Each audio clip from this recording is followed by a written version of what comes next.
Good evening, all.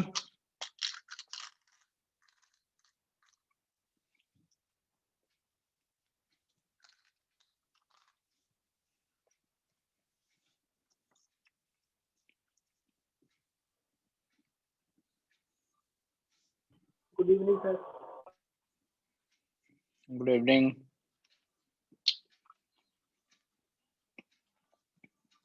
कहाँ तक थे कल? Carryover factor. कौन सा वाला? You have पढ़ाया था सर carryover factor. समझ में नहीं है। Carryover factor पढ़ाया था sir COF. Carry over factor तक खत्म किए थे। अच्छा, कैरी ओवर फैक्टर में क्वेश्चन बनाएंगे। अच्छा, कैरी ओवर फैक्टर में एक चीज हमने दो चीज निकाला होगा। एक तो carry over factor for a propped cantilever, और वो कैरी ओवर फैक्टर कितना 1/2 आया होगा, प्लस 1/2। और दूसरा हमने कैंटिलीवर बीम का निकाला होगा जिसका -1 आया होगा। और एक सिंपली सपोर्टेड बीम का कैरी ओवर फैक्टर कितना आता है? 0।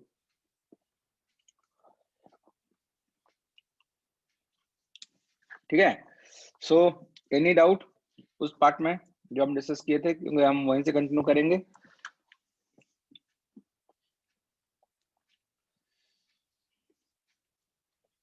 किसी को डाउट है?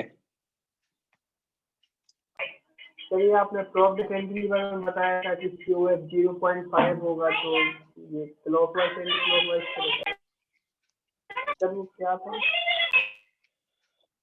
हमारा कैरी ओवर फैक्टर वहीं शुरू करते हैं। ओ, होस्ट नहीं बनाया अब तक कोई।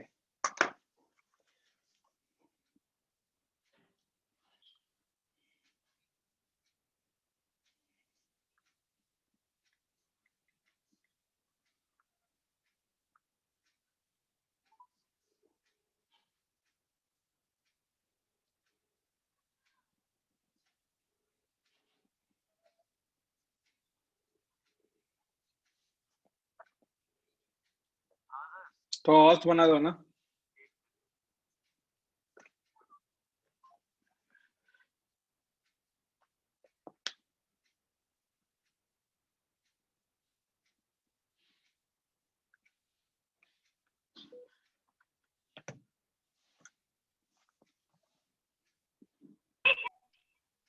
वो कैरीओवर फैक्टर 0.5 आया था ना प्रॉब्लम कैंटिलीवर का। सर तो वो आपने कुछ बताया था कि वो अगर क्लॉकवाइज लगेगा तो दोनों साइड से क्लॉकवाइज लगेगा मूवमेंट, अगर एंटी क्लॉकवाइज होगा तो दोनों साइड से एंटी क्लॉकवाइज होगा। और अगर सर माइनस आ जाता तो सर वो सही होता कि अगर एक साइड से क्लॉकवाइज लग रहा है दूसरी साइड से एंटी क्लॉकवाइज? नहीं आया ना माइनस, आया प्लस ही ना।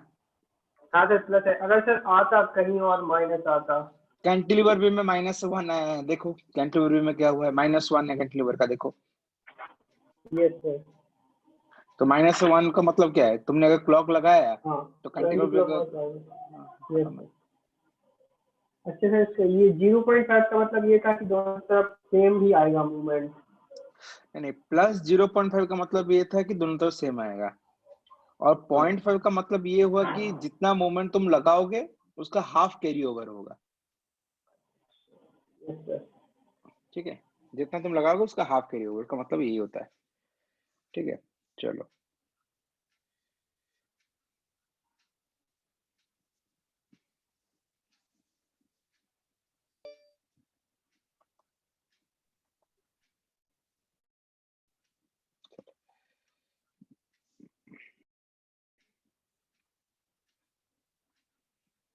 ओके, हमने कल दो रिजल्ट निकाला।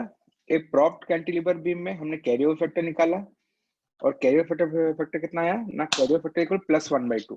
ठीक है, तो मैं वहीं से कंटिन्यू कर रहा हूँ। कैरियर फैक्टर कहीं पर निकाला हूँ क्या? कैरियर फैक्टर तो कहीं निकाला ही नहीं हूँ, नहीं निकाला कैरियर फैक्टर।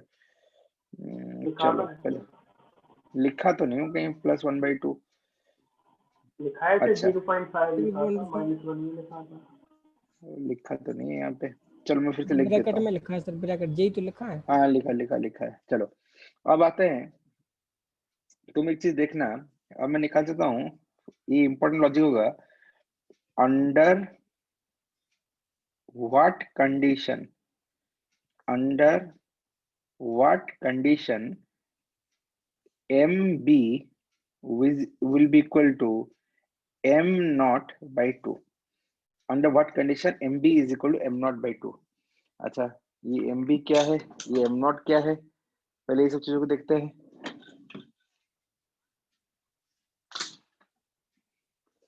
देखना, मान लो मैं तुम्हें एक प्रॉप्ट कैंटिलीवर बीम देता हूँ, ठीक है, मान लो इसमें एक प्रॉप्ट कैंटिलीवर देता हूँ।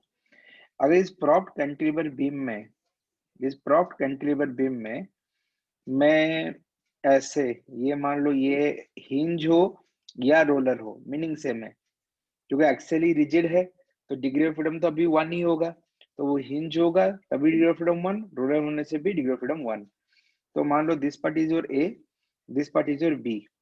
तुमने यहाँ पे एक मोमेंट लगाया है M0, तुमने यहाँ मोमेंट लगाया कितना M0। जब तुम ये मोमेंट M0 लगाओगे, देखो बीम कहाँ जाएगा, नीचे या ऊपर, कोशिश करो बताना है बीम कहाँ जाएगा, नीचे या ऊपर।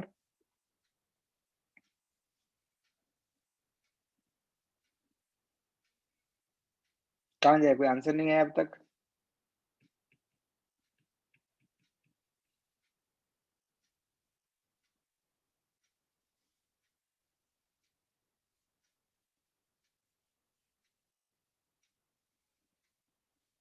क्या होगा अगर मैं M0 लगाऊं तो बीम नीचे जाएगा ऊपर, नीचे। नीचे की तरफ जाएगा, तुम चेक करो। ठीक है, अगर ये बीम नीचे की तरफ जाएगा तो तुम देख रहे हो, अगर ये M0 है तो MB पे एक मोमेंट आएगा, और वो मोमेंट वैल्यू कितना होगा ना, M0/2। ठीक है, M0/2। अच्छा मुझे बताओ, अगर मैं यहाँ पे कुछ एक लोड डाल दूं, अगर मैं यहाँ पे कुछ लोड डाल दूं, समझ रहे हो, मान लो यहाँ पे कुछ लोड आ गया, तो बोलो ये वैल्यू M0/2 रहेगा या कुछ चेंज हो जाएगा? ये MB का वैल्यू तुमने जो M0 लिखा है, ये M0/2 रहेगा या चेंज हो जाएगा? चेंज हो जाएगा। मतलब M0/2 होगा कि नहीं होगा, पहले ये बताओ। अगर मैं, एक बीम है जिसमें मैंने लोडिंग भी डाल दिया और लोडिंग के साथ एक M0 का मोमेंट भी है, तो ये M0/2 जो तुम कैरी ओवर दे रहे थे, ये कैरी ओवर तुम दोगे कि नहीं दोगे, या कैरी ओवर देने से गलत हो जाएगा? मैं सवाल समझ पाए? तो ये खाली बीम था, खाली बीम में M0 होने से तुम कैरी ओवर M0/2 दे रहे थे। अब मान लो ये खाली बीम नहीं है, इस बीम में लोडिंग भी है, इस बीम में लोडिंग भी है, मतलब यूडीएल भी लगा दिया हूं इस बीम में, तो बोलो यहाँ पे तुम कैरी ओवर M0/2 दे पाओगे नहीं दे पाओगे? तो दे तो सकते हैं कि जिसमें वर्टिकल भी तो है, तो वो पूरा वर्टिकल ले लेगा। नहीं ऐसा वर्टिकल लॉजिक नहीं सपोर्ट। है, सुपर पोजिशन समझो, सुपर पोजिशन। तुमको साथ दो दो असर है, तो दो असर तुम ऐसे तो सोच सकते हो कि मान लो M0 का असर है और यूडीएल का असर है, तुमको सर ऐसे सोच लीजिए ना कि सिंपली सपोर्टेड बीम है, और सिंपली सपोर्टेड बीम में पहले आप M0 का असर लिख दो। अगर ये M0 है, जैसा कैरी ओवर फैक्टर होता है +1/2, तो यहाँ पे M0/2 तो आएगा ही आएगा, और इसके ऊपर आप यूडीएल का असर देख लो, इसके ऊपर आप यूडीएल का असर ले लो, मतलब ये सिंपली सपोर्टेड बीम है, इसमें आप यूडीएल डाल दो, अब यूडीएल का असर देख लो। तो उस केस में क्या होगा, यहाँ पे कुछ मूवमेंट आएगा, may be this is movement due to loading. You getting my point? Similarly अगर मान लो तुम सपोर्ट सेटलमेंट किया, मान लो ये तुम्हारा सिंपली सपोर्ट बीम है और सपोर्ट सेटल किया, सपोर्ट सेटल करने पर भी मूवमेंट आएगा, हम जानते थे। कौन से सेंस में आएगा वो छोड़ दो, मैं सब कुछ क्लॉकवाइज दिखा रहा हूँ। ठीक है, मान लो this is support movement due to what, settlement of support, this is movement due to settlement of support.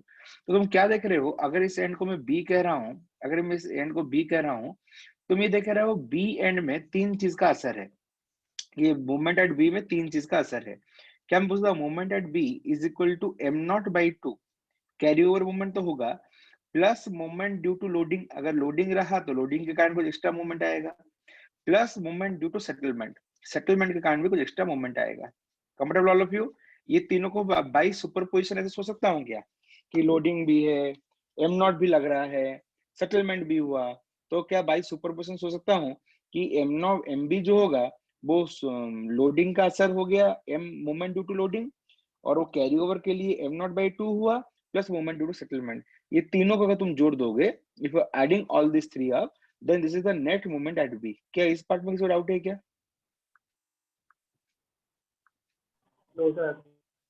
अच्छा बोलो, मैं पूछ रहा हूँ अंडर व्हाट कंडीशन, मैं किस कंडीशन में तुम्हारा M B is equal to M not by two होगा, बताना। यहाँ पे तुम सब कुछ लिख दिया हूँ, मैं लिख के पूछ रहा हूँ, under what condition M B is equal to M not by two. Look at this statement and give loading me ना अंडर हो, व्हाट। सेटलमेंट ना हो, हाँ, लोडिंग ना हो और दूसरा सेटलमेंट ना हो। सेटलमेंट ना हो, और पहला क्राइटेरिया तो जो तुम भूल रहे हो, क्या बोलो, अगर मान लो लोडिंग है, ठीक है, अगर मान लो ये तुम्हारा ऐसा, ये तुम्हारा सिंपली सपोर्टेड बीम है, मान लो लोडिंग है भी इसमें या नहीं है, भाड़ में जाए, अगर यहाँ पे एम नॉट लगा दूंगा तो क्या यहाँ पे भी एम नॉट बाई टू होगा क्या? होगा क्या इस केस में? नहीं होगा।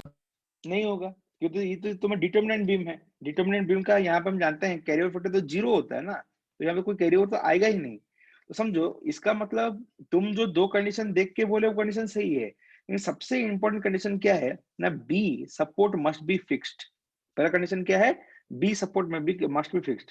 Therefore M B is equal to M not by two, M B is equal to M not by two if क्या कंडीशन होगा? First, the support at the far end must be fixed. The support at far end, support at far end must be fixed, must be fixed, मतलब दूर छोर का support fixed होना चाहिए, ये पहला क्राइटेरिया होना चाहिए। सेकंड कंडीशन क्या है? There should not be no loading, there should not be any loading in the span, जो तुम्हारा स्पैन है उसमें कोई लोडिंग नहीं लगना चाहिए। थर्ड क्राइटेरिया क्या है?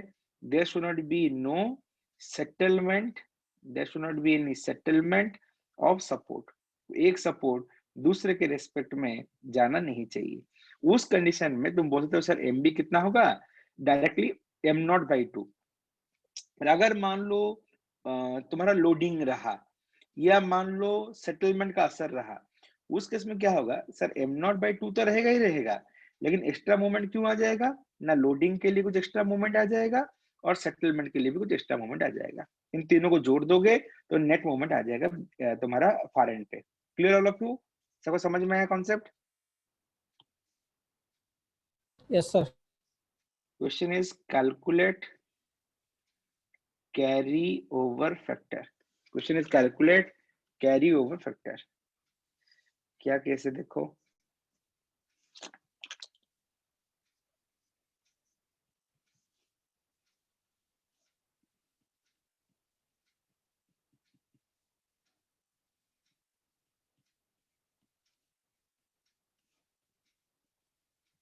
बोलो कैरी ओवर फैक्टर इसमें कितना होगा?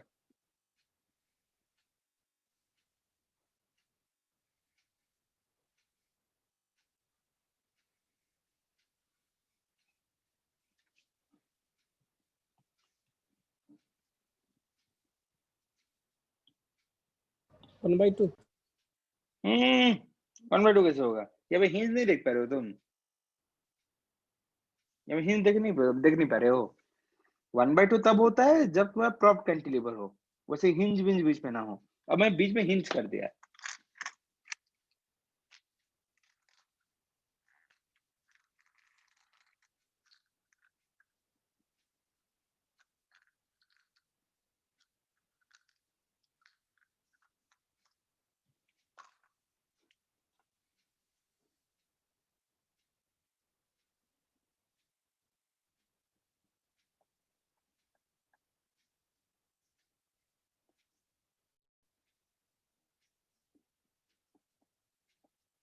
कितना होगा भाई?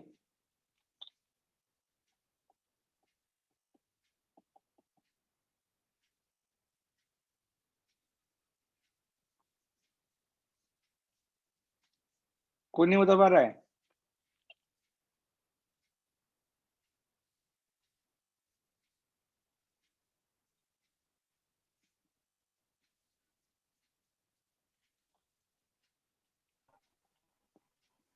बोलो।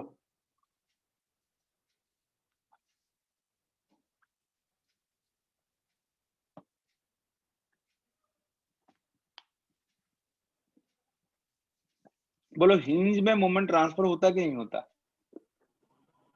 जीरो। नहीं होता सर। अगर हिंज में मोमेंट ट्रांसफर नहीं होता, किलोमीटर कितना होना चाहिए? 0। तो आंसर कितना होगा? सर फॉरएंड वाले का 0 हो जाएगा और यहाँ पे एम डॉट है तो 0 होना चाहिए। नॉट तो इतना डिफाइंड। इतना सोच क्या रहे हो? नॉट डिफाइन कैसे होगा भाई? कैरी ओवर फैक्टर होता है M A by M B, M B by M A नहीं होता। M not by zero is undefined, but zero by M not is zero. Simple maths. ठीक है, देखो मैं तुम्हें इशारा तो दिया लेकिन गलत इशारा दिया, आंसर जीरो नहीं है। समझो कैसे। एक बात तो हमने सही बोला कि इंटरनल हिंज पे मोमेंट ट्रांसफर नहीं होता, इसमें कोई दिक्कत नहीं है। लेकिन शियर ट्रांसफर नहीं होता क्या? अगर तुम इंटरनल हिंज देखोगे क्या होता है ना? तो इसका देखो, अगर इसको मैं दो टुकड़े में तोड़ दूं तो ये रहा दो टुकड़ा। क्या तुम देख रहे हो? एक पहला टुकड़ा है ऐसा जहां पे मोमेंट लग रहा है एम नॉट। अगर ये मोमेंट एम नॉट है, ये दूरी बी है, तो इस मोमेंट को बैलेंस करके कपल बनाना पड़ेगा। बड़ा बोलो तो ये मोमेंट कौन से सेंस में एम नॉट, क्लॉकवाइज या anti clockwise? Anti am not clock. Anti clockwise. अगर एंटी क्लॉकवाइज एम नॉट है तो बैलेंस करने के लिए कपल चाहिए। कपल कौन बनाएगा ना? ये शेयर और ये वर्टिकल रिएक्शन कपल बना देंगे। कौन सेंस में है ना? क्लॉकवाइज। और वैल्यू कितना होगा? अगर ये एम नॉट है तो this value would be M not by B, this value would be M not by B. Comfortable all of you? अब तुम इक्विलिब्रियम करो। अगर तुम इक्विलिब्रियम करोगे तुम क्या देखोगे कि अगर ये वैल्यू तुम्हारा एम नॉट बाई बी है तो यहाँ पे शेयर डाउनवर्ड हो जाएगा, यहाँ पे शेयर डाउनवर्ड हो जाएगा। And how much will be this value of shear? ना this is again M not by B. Then will ensure internal equilibrium. अगर ये M not by B downward है तो यहाँ पे आ जाएगा कितना ना? M not by B, M not by B upward, और ये दूरी है ए। तुम देख पा रहे हो क्या? ये दो फोर्स को देखना, कौन सा? ये एम नॉट बाई बी और ये एम नॉट बाई बी। क्या एम नॉट बाई बी मिलके एक कपल बना दिए क्या, जो हाईलाइट किया हूँ, जो दो एम नॉट बाई बी में हाईलाइट किया हूँ क्या? बड़े कपल कौन से सेंस में? क्लॉक।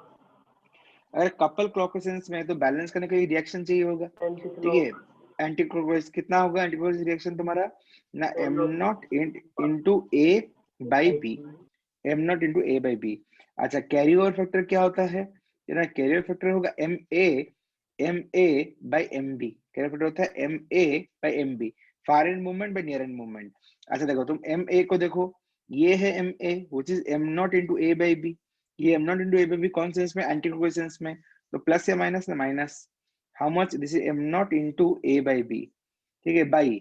अब तुम इस मूवमेंट को देखो, ये मूवमेंट कौन सेंस में? Again anti clockwise. Anti clockwise मतलब ये भी कितना होगा ना? Minus am not. तो ये minus am not minus am not cut गया। दिस इज क्या? ए बाई बी। तुम क्या देख रहे हो यहाँ पे? कैरी ओवर फैक्टर जो होगा, या carry over factor will be A by B. Comfortable all of you? चल रहा है सबको? हाँ या ना?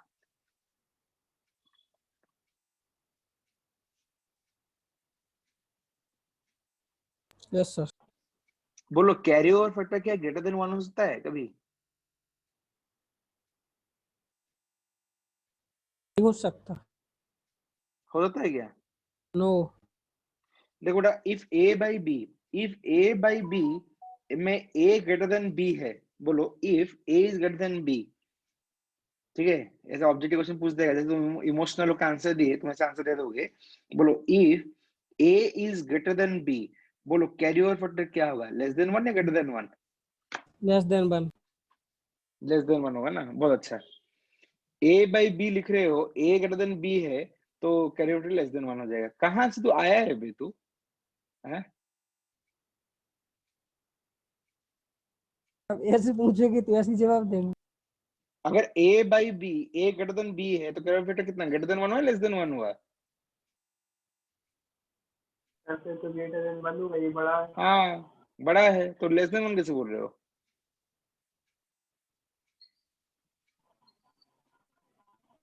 एक बात बताइए कि जो एम जितना हम लगाएंगे उससे ज्यादा तो ट्रांसफर नहीं हो सकता ना। एक चीज बता, तू कभी गाड़ी का चक्का खोला है? गाड़ी का साइकिल का खोले हैं सर। साइकिल का नहीं भाई, जो ये जो गाड़ी मतलब फोर व्हीलर का कभी खोला है? नहीं खोला। अच्छा ये बता, तुम कभी फोर व्हीलर का हाथ से उठा सकते हो? नहीं उठा सकते। लेकिन एक जैक लगा कैसे उठा देते हो? Yes sir. हैं? क्या ये सर? उठा देती है सर जैक लगा के। कैसे उठा देते हो? जब हाथ से नहीं उठा पा रहे हो, जैक में कैसे उठा देते हो?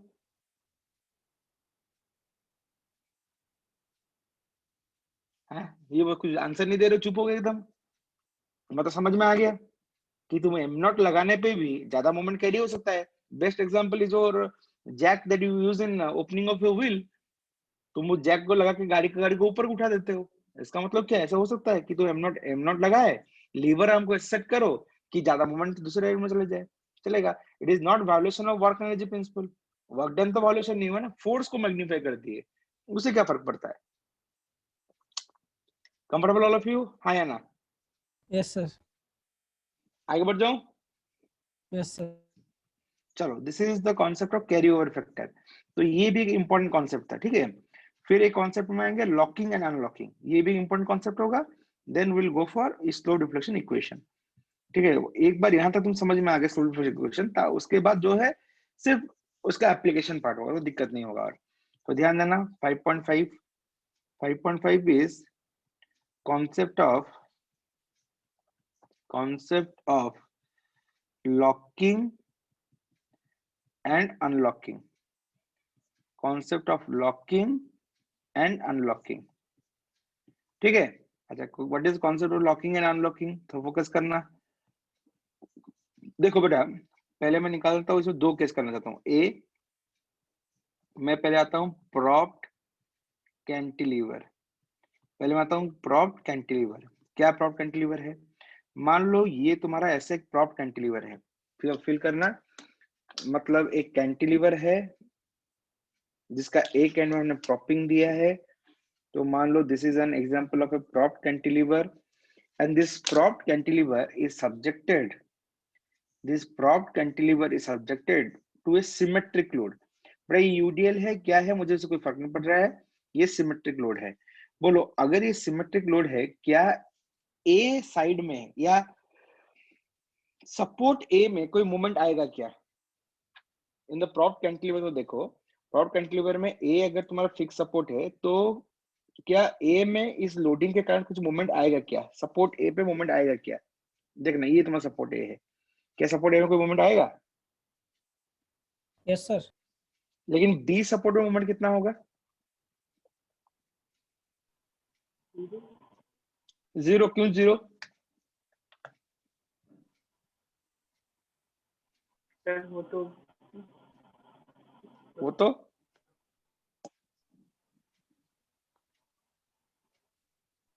रोलर वो है। तो रोलर नहीं, वो रोटेशन फ्री है। हिंज हो या रोलर, रोटेशन फ्री है। अगर रोटेशन नहीं रोक रहे हो तो मोमेंट क्यों आएगा? मोमेंट तभी आता है जब रोटेशन रोकते हो। तो nothing is, rotation is not being prevented, rotation is not prevented, then there will be no reaction और there will be no movement at B. Comfortable? तो सवाल ये है कि बी पॉइंट का मोमेंट तो जीरो है, मतलब तुम यहाँ पे बोल दोगे बिंदास कि M B A is equal to zero, but what about M A B? M A B तो जीरो नहीं है, तो एम ए बी कितना होगा ये तुम्हें आंसर देना पड़ेगा। एम ए बी कितना है? तो question would be how much is M A B then. अच्छा, पंगा क्या है? बट देखो हमारे पास ये जो केस है इसका स्टैंडर्ड रिजल्ट नहीं है, इसके पास स्टैंडर्ड रिजल्ट नहीं है। Comfortable all of you? लेकिन बताओ अगर ये केस ऐसे होता, ये क्या कैसे होता ना, ये एंड तुम्हारा फिक्स होता और बी एंड बी फिक्स होता। अगर ए एंड फिक्स होता, बी एंड फिक्स होता और यूडीएल होता, बोलो क्या इन दोनों मोमेंट को हम हॉगिंग कहते हैं? और ये मोमेंट का वैल्यू तुम जानते हो क्या यस सर। कितना होता है? बोलो तो।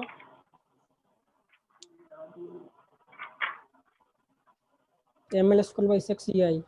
एम एल स्क्वायर कहाँ है बे? हट, कुछ भी बोलता है। W L square upon 12, W L square upon 12। तुम बिल्कुल कुछ नहीं पढ़ते हो बे।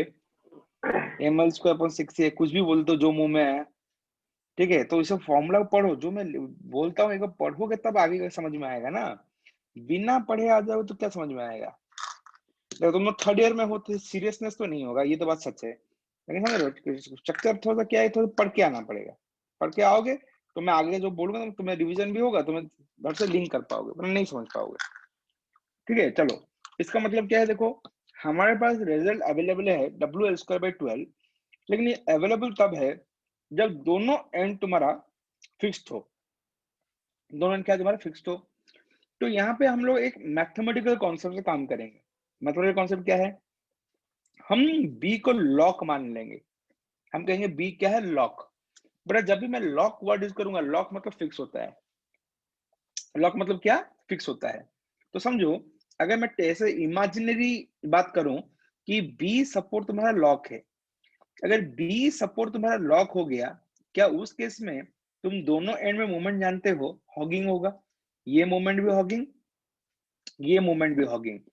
If this is W kilonewton per meter, this length is L, then this moment will be WL²/2। मैं जनरल फॉर्मूला लिख रहा हूँ सिमेट्रिक लोडिंग के लिए, तो इस मोमेंट को मैं M और इस मोमेंट को मैं M कह सकता हूँ।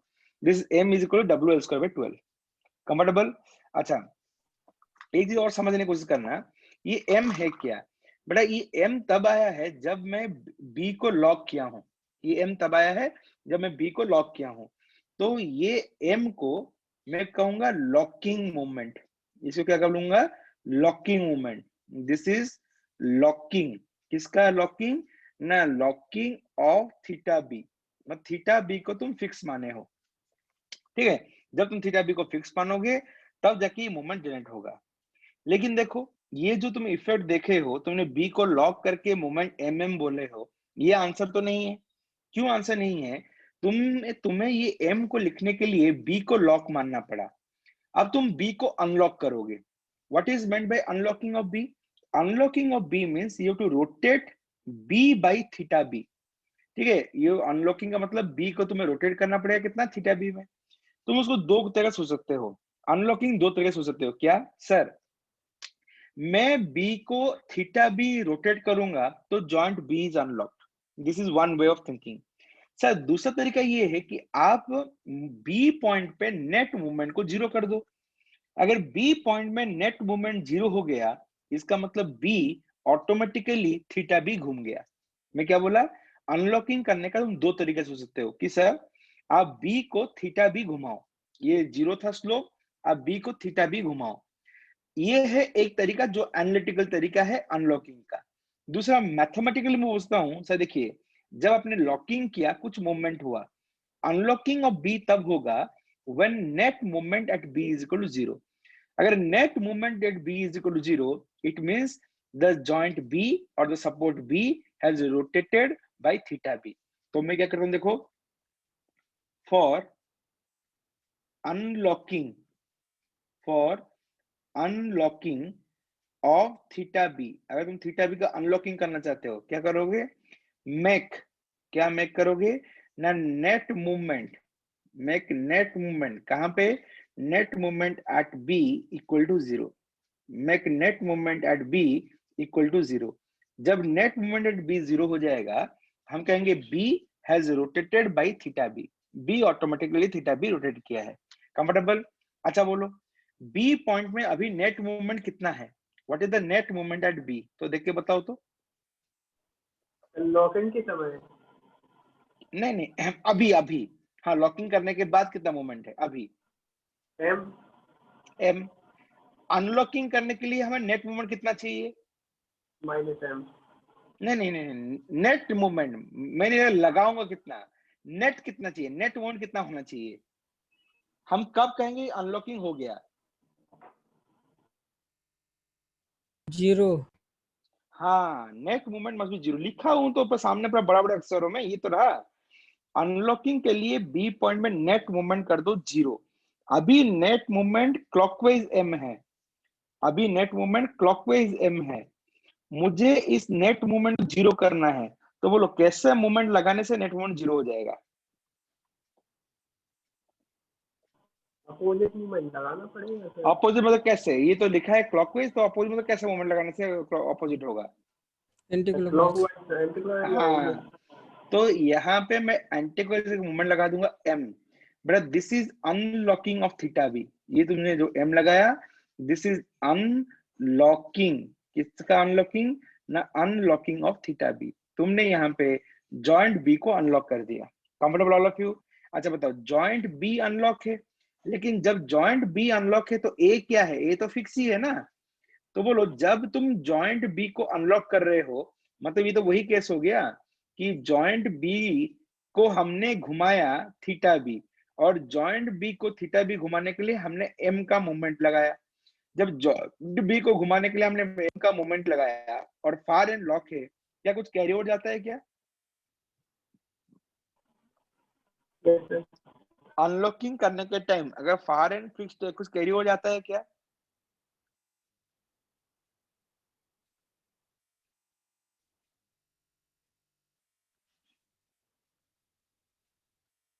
अरे दूर छोड़ में कैरी ओवर जाता है कि नहीं जाता? ऐसा लोड नहीं तो नहीं जाएगा। लोड नहीं रे बाबा, मैंने मूवमेंट लगाया ना, ये तो लगाया, ये तो रहा, मैं ये मूवमेंट लगा रहा हूँ। अगर मैं मूवमेंट लगाया, जैसे मान लो ये एम को लगाया, लोड से थोड़ा ना, यही तो लोड है जो एम लगा रहा हूँ, ये क्या, यही तो लोड लगा रहा हूँ मैं। तो अगर मान, हाँ अगर मैं मूवमेंट एम लगा रहा हूँ इस नेट मूवमेंट को जीरो करने के लिए, तो कैरी ओवर जाएगा। अब देखो ये एम कौन से सेंस में है, जो मैं मूवमेंट लगा रहा हूँ ये मूवमेंट कौन से सेंस में है, एंटी, तो कैरी ओवर भी क्या होगा ना, एंटी ही होगा। कैरी ओवर कितना होगा ना, एंटी ही होगा, तो कैरी ओवर फैक्टर का प्लस हाफ होता है। तो अगर तुम अनलॉकिंग के लिए एंटी लगाओगे तो कैरी ओवर भी एंटी होगा, और ये मूवमेंट कितना हो जाएगा ना, m/2, ये मूवमेंट कितना होगा, m/2। What is this m/2 ना, this m/2 is carry, this m/2 is what now, this m/2 is carry over moment, this m/2 what is this, this is carry over, this is carry over moment। Comfortable all of you? This is carry over movement. अब क्या हो जाएगा, इन दो operation के बाद, locking unlocking करने के बाद नेट मूवमेंट एट बी कितना हो जाएगा, net movement at B is equal to zero. Locking unlocking करने के बाद net movement at B is equal कितना हो जाएगा, zero. Comfortable all of you? अच्छा बी पॉइंट में नेट मूवमेंट जीरो हुआ, what is net movement at A, what is net movement at A, मैं एम ए को देखूंगा नेट मूवमेंट कितना होगा, हाँ 3m/2, this moment is 3m/2, कौन से सेंस में ना, anti clockwise, this moment is anti clockwise 3m/2। Comfortable all of you? समझ में है सबको, हाँ या ना? अच्छा और व्हाट इज एम, एम वो मूवमेंट है जब दोनों एंड लॉक हो, एम वो मूवमेंट है जो जब दोनों मूवमेंट लॉक हो। जैसे फॉर एग्जांपल मैं दो एग्जांपल करवा देता हूँ इसमें, ठीक है, ऑब्जेक्टिव क्वेश्चन में बनना सीख जाओगे कि मान लो ये तुम्हारा केस है ऐसे, ये एक प्रॉप्ड कैंटिलीवर है और यहाँ पे तुमने मूवमेंट लगाया, यूडीएल लगा दिया, और यूडीएल लगा दिया क्या होगा, अब तुम्हारे पास एक स्टैंडर्ड रिजल्ट बन चुका है कि सर ये मूवमेंट आएगा ऐसे, हॉगिंग, ये मूवमेंट कितना होगा ना, 3/2 इंटू एम होगा। अगर 3/2 एम क्या होता है, एम वो केस होता है जब दोनों एंड लॉक हो, दोनों एंड लॉक होने से मूवमेंट कितना होता है ना, WL²/12, दोनों एंड लॉक होने से मूवमेंट कितना होता है, WL²/12, तो ये वैल्यू कितना आ जाएगा ना, WL²/8। तो ये अगर W किलोमीटर पर मीटर है और ये लेंथ L है, तो ये वैल्यू कितना होगा, WL²/8। समझना सबको, हाँ या ना? सिमिलरली अगर मैं एक केस और पूछ लूं, मान लो ये तुम्हारा एक फिक्स्ड है, ये तुम्हारा सिंपली सपोर्टेड है ऐसे, और मैंने प्रॉप्ट है, और तुमने एक पॉइंट लोड दे दिया P, तुमने पॉइंट लोड पे दिया P, दिस दूरी इज L/2, दिस दूरी इज L/2, बड़ा ये हॉगिंग मोमेंट कितना होगा बोल सकता है, how much will be this hogging moment?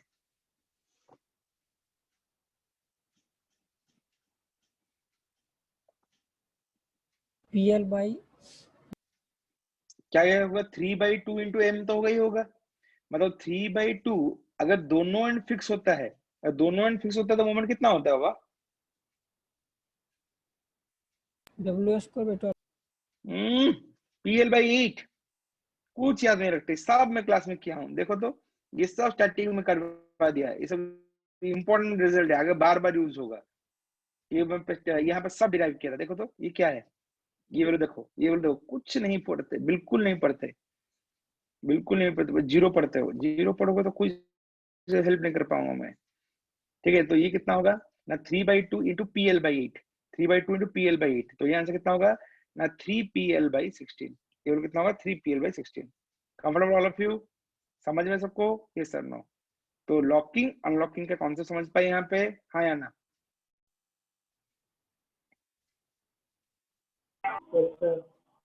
अच्छा, इसको एक और केस में लगाते हैं। Second is your settlement of support. इसको हम लगाते हैं सेटलमेंट ऑफ सपोर्ट केस में। सेटलमेंट ऑफ सपोर्ट केस क्या है? देखो, मान लो एक प्रॉप्ट कैंटिलीवर है। सेटलमेंट ऑफ सपोर्ट केस में आता है एक प्रॉप्ट कैंटिलीवर है। प्रॉप्ट कैंटिलीवर मतलब कैसा है ना, ये तुम्हारा ऐसे फिक्स सपोर्ट है और ये तुम्हारा ये हिंज सपोर्ट है या रोलर है, जो भी चलेगा। अब मान लो ये सेटल कर गया डेल्टा, ये जो प्रॉप्ट एंड है ये सेटल कर गया delta, this propped end settles by delta. तो question would be if the propped end settles by delta, if the propped end settles by delta, क्या तुम इस पॉइंट में कौन से एंड में मूवमेंट आएगा बोलो तो? ये अगर ए है, ये बी है, ये बी डैश है, कौन से एंड में मूवमेंट आएगा? क्या ए में बी में आएगा कि नहीं आएगा? नहीं आएगा, बी में नहीं आएगा। तो कर्वेचर ऐसा है, बाएं हाथ से कर्वेचर जनरेट करना, कैसा मूवमेंट आता है मुझे बताना। Anti anti anti is correct. देखना, अगर तुम देखोगे यहाँ पे मूवमेंट क्या होगा, this movement would be anti clockwise. अब सवाल है कि मुझे ये मूवमेंट एंटीक्लॉकवाइज मूवमेंट को निकालना है, ठीक है? ये एंटीक्लॉकवाइज मूवमेंट को निकालना है, सेटलमेंट के कारण एंटीक्लॉकवाइज मूवमेंट निकालना है।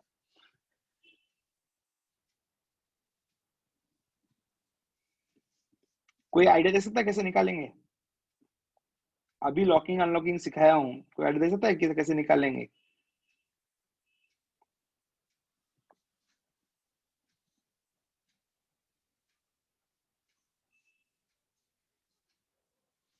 हिंट देता हूँ बेटा, मान लो मैं तुम्हें हिंट देता हूँ, हिंट में देखना। अगर मान लो दोनों एंड लॉक होता, मतलब दोनों एंड फिक्स होता, ए बी फिक्स और बी भी फिक्स, और बी सेटल करता डेल्टा से, A B fix, be settle, B fix करता, बी सेटल करता डेल्टा से, इस केस में मूवमेंट कितना होता है हम जानते हैं क्या? 6EI delta upon L square. Correct, 6EI delta upon L square. इसको तुम यहाँ यूज करने की कोशिश करो।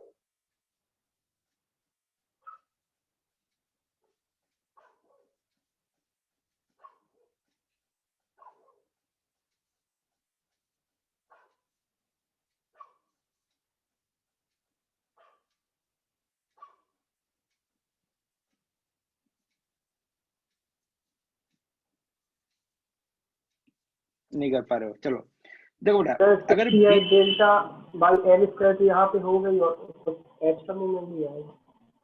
देखो मैं बोलता हूँ एक्स्ट्रा मूवमेंट नहीं, अगर मान लो दोनों एंड लॉक होता, ए तो लॉक है ही, तो ए को मुझे लॉक करने की जरूरत नहीं है।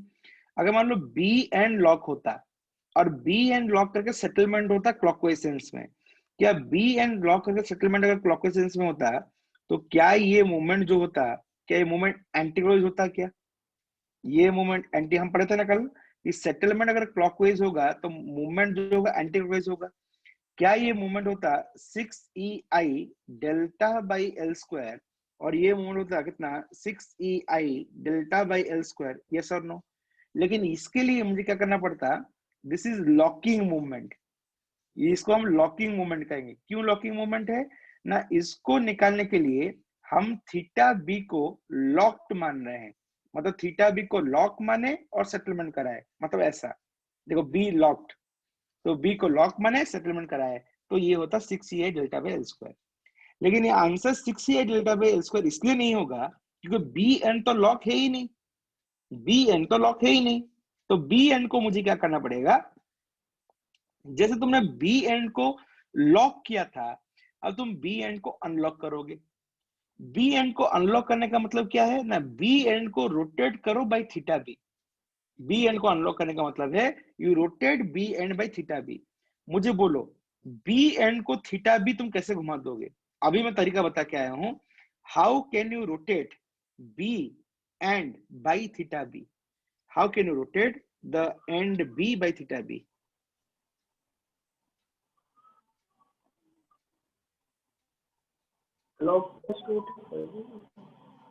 क्लॉकवाइज नहीं, मतलब लॉजिक क्या है, मतलब बी एंड को थीटा बी घुमाना है। मैं बताता हूँ लॉजिक क्या होता है। बी एंड को थीटा बी घुमाने का लॉजिक ये है कि आइदर तुम बी एंड को सचमुच थीटा बी घुमाओ, ये तो प्रैक्टिकली हुआ। मैथमेटिकली क्या होता है, अगर तुम बी पॉइंट का नेट मूवमेंट जीरो कर दिए, क्या बोला, बी पॉइंट का नेट मूवमेंट जीरो हो गया, it means automatically joint B rotates by theta B, automatically this should be joint B is rotating by theta B. Yes or no? Repeat करने का बोल। हमने अभी क्या पढ़ा था कि अगर कोई एंड को अनलॉकिंग करना है, हमने अनलॉकिंग कैसे पढ़ा था, for unlocking of theta B make net movement is zero at theta B. Net movement क्या at B is equal to कितना, जीरो। तो देखो तुमने बी एंड पे यहाँ पे रोटेशन करना था थीटा बी, लेकिन तुमने बी एंड को लॉक किया है, मतलब इस थीटा बी को तुम रोके हो। अब तुम्हें इसे थीटा बी रोटेशन अलाउ करना है, तुम्हें यहाँ पे थीटा बी रोटेशन अलाउ करना है, मतलब तुम्हारा कंडीशन ऐसा है, ए भी लॉक्ड है, बी भी लॉक्ड है, और बी को तुम लॉक करके ऐसे सेटल कर दियो ऐसे, मतलब ये कंडीशन में है। लेकिन तुम्हें ऐसे नहीं करना है, तुम्हें बी को घुमाना है रे बाबा। बी को कैसे घुमाना है, नहीं ऐसे घुमाना, ऐसे ऐसे, मतलब ये बी तुम्हारा घुमाना है कितना, थीटा बी घुमाना है। तुम्हें बोला बी को तुम थीटा बी कैसे घुमा सकते हो, एक तो मैथमेटिकली तुम बोलोगे, एक फिजिकली बोलोगे सर बी में स्लोप जीरो है, उसको थीटा बी घुमाओ, ये तो बोलने वाली बात हुआ। मैथमेटिकली कैसे सोचेंगे, मैथमेटिकली सोचेंगे if net movement at B is zero, क्या बोला, ये the net movement at B is zero then joint B rotates by theta B. अगर तुम बी पॉइंट का नेट मूवमेंट जीरो कर दोगे तो joint B automatically theta B घूम गया। Yes sir. समझ में आया सबको? यहाँ पे देखो वही क्या हूं, मैं पहले लॉकिंग किया, अनलॉकिंग के लिए क्या किया, अनलॉकिंग करने के लिए क्या किया ना, नेट मूवमेंट को जीरो कर दिया। पर नेट मूवमेंट जीरो हो गया, ऑटोमेटिक जॉइंट बी को हम कहेंगे कि थीटा बी हमने घुमा दिया। Yes sir. अच्छा, अगर ये बात सच है, आ जाओ इस कॉन्सेप्ट को यहाँ लगाते हैं। तो देखिए नेट मूवमेंट यहाँ पे जीरो करना है, तो ये 6 डेल्टा बाय एल स्क्वायर कौन से सेंस में है, एंटी एंटी। मुझे जीरो करना है तो किससे लगाऊंगा ना, क्लॉकवाइज। क्लॉक क्लॉकवाइज कितना लगाऊंगा ना, क्लॉकवाइज 6 लगाऊंगा I del L 6 delta by L square.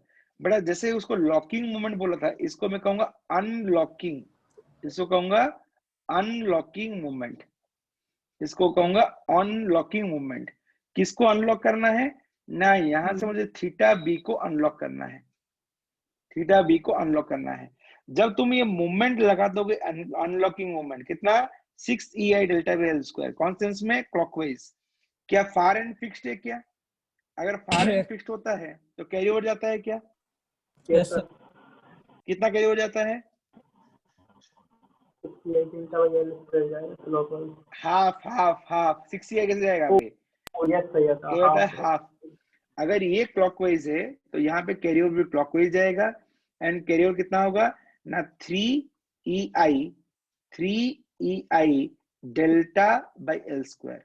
और ये मोमेंट क्या है, this moment is your carry, this moment is your carry over moment, this moment is your carry over moment. Clear all of you, yes और no? इससे क्या हो जाएगा, यहाँ पे नेट मूवमेंट कितना हो जाएगा, नेट मूवमेंट हो जाएगा जीरो, यहाँ पे नेट मूवमेंट हो जाएगा जीरो, और यहाँ पे नेट मूवमेंट कितना हो जाएगा, what is the net movement at this location, क्या नेट मूवमेंट हो जाएगा, देखो यहाँ पे 6 डेल्टा बाई एल स्क्वायर कौन से सेंस में है ना, anti clockwise. 3 delta by L square कौन सेंस में है, क्लॉकवाइज। तो नेट मूवमेंट कितना हो जाएगा, net movement would be 3 delta by L square कौन सेंस में है ना, anti clockwise. 3 delta by L square कौन सेंस में, anti clockwise. Clear all of you, yes और नो?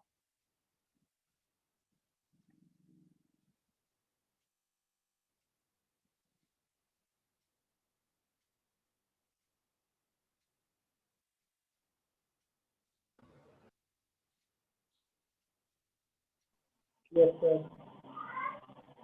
क्लियर सबको?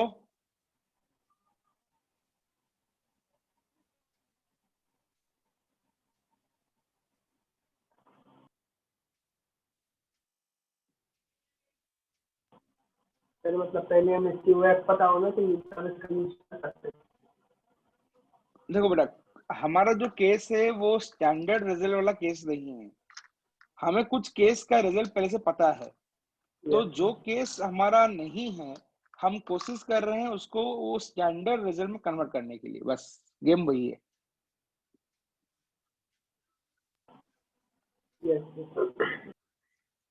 चलेगा? आज मैं क्लास को थोड़ा यहीं एंड कर दूंगा, मुझे थोड़ा काम है, मुझे बाहर जाना पड़ेगा। तुमसे फोटो उठा दो, मैं यहीं से कंटिन्यू करूंगा टुमारो। Okay sir.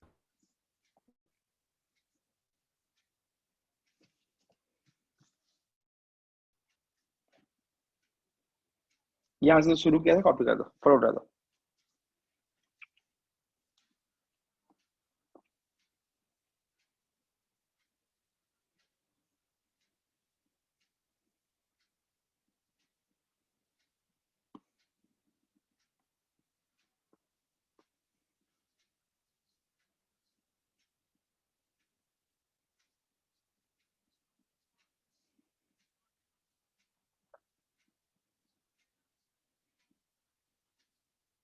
ठीक है, ओके सर। चलो। So let me end it over here. We'll continue from here tomorrow, same timing. ठीक है? Yes. Yes sir. Thank you, sir. Okay.